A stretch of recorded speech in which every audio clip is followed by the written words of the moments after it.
नमस्कार, स्वागत है आप सभी का हिस्ट्री 360 चैनल में। मैं रवि कुलरिया, हिस्ट्री लेक्चर राजस्थान से। आज के इस वीडियो में मैं रिव्यू करूंगा प्रोफेसर कृष्ण गोपाल शर्मा और हुकुमचंद जैन की पुस्तक भारत का राजनीतिक और सांस्कृतिक इतिहास भाग प्रथम का। इसका जो दूसरा भाग आता है उसमें 1526 से 1947 तक का इतिहास है, जबकि पहले वाले भाग में शुरुआत से लेकर यानी आप कह सकते हैं प्रागैतिहासिक काल से लेकर 1526 तक का इतिहास दे रखा है।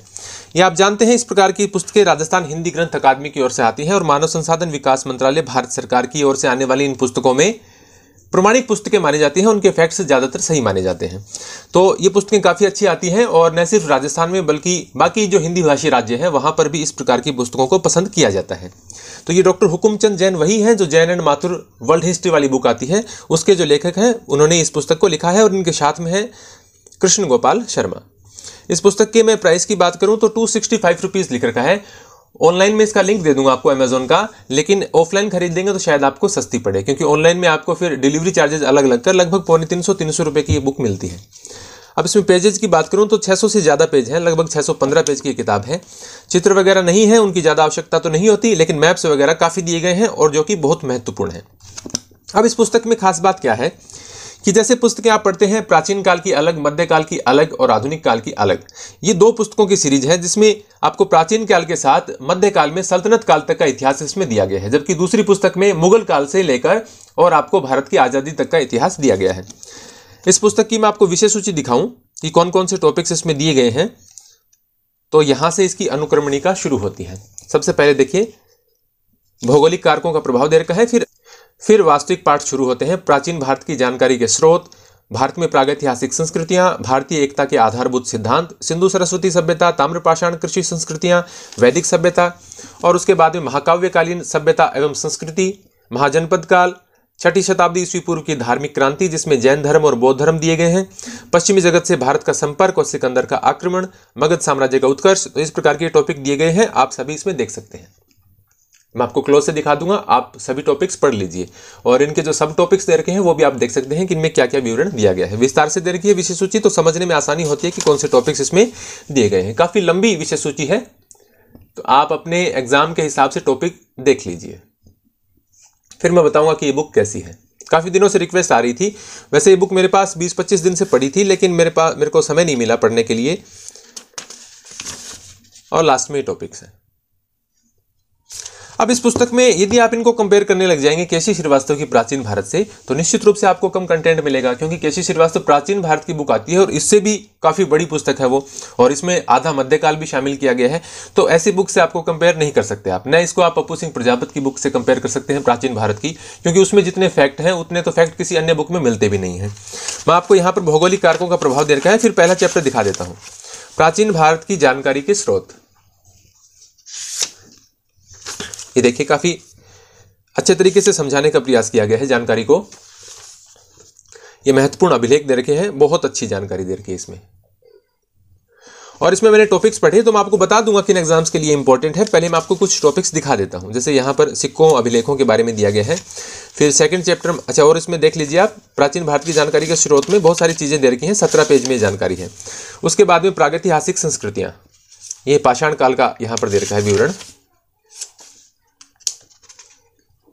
थोड़ा क्लोज कर लेता हूं मैं कैमरे के। जो भी बेहतर जानकारी है वो निश्चित रूप से इसमें शामिल की गई है, और कभी कभी ऐसा लगता है कि इससे ज़्यादा हमें पढ़ने की बहुत सारे एग्जाम्स के लिए जरूरत पड़ती भी नहीं है।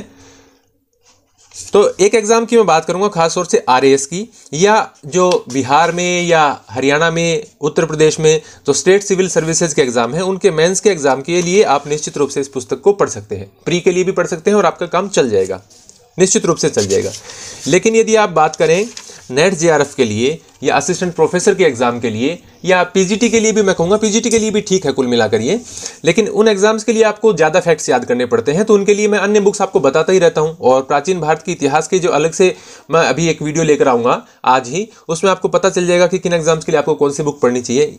ये पुस्तक मैं कहूँगा कि UPSC में आपको जनरल स्टडीज़ के लिए पढ़नी है, या जो स्टेट सिविल सर्विसेज हैं उसमें GS के लिए पढ़नी है, तो निश्चित रूप से काफ़ी अच्छी बुक है। अब मैं मध्यकाल के आपको कुछ टॉपिक्स दिखाऊं, तो इसमें यहाँ देखिए मोहम्मद गौरी वाला है, उसके बाद में सल्तनत में दिखा देता हूँ आपको। सल्तनत काल में पर्याप्त दे रखा है। ऐसा नहीं है कि आधा मध्यकाल शामिल किया गया है तो पुस्तक में विवरण कम है, काफी विवरण दिया गया है, 600 पेज कम नहीं होते और पर्याप्त विवरण है और प्रमाणिक पुस्तक मानी जाती है। ये बहुत खास बात है। कई बार कुछ ऐसे लेखक होते हैं जो बिना तथ्यों की जांच की पुस्तकें लिख देते हैं, वो वैसी पुस्तक नहीं है। काफी अच्छा विवरण इसमें दे रखा है। जैसे इल्तुतमिश के बारे में दिया गया है, उसके बाद में उनके बारे में इतिहासकारों के मत क्या है वो भी शामिल किए गए हैं, फैक्ट्स भी लगभग सभी शामिल किए गए हैं। फिर ये रजिया के बारे में दे रखा है।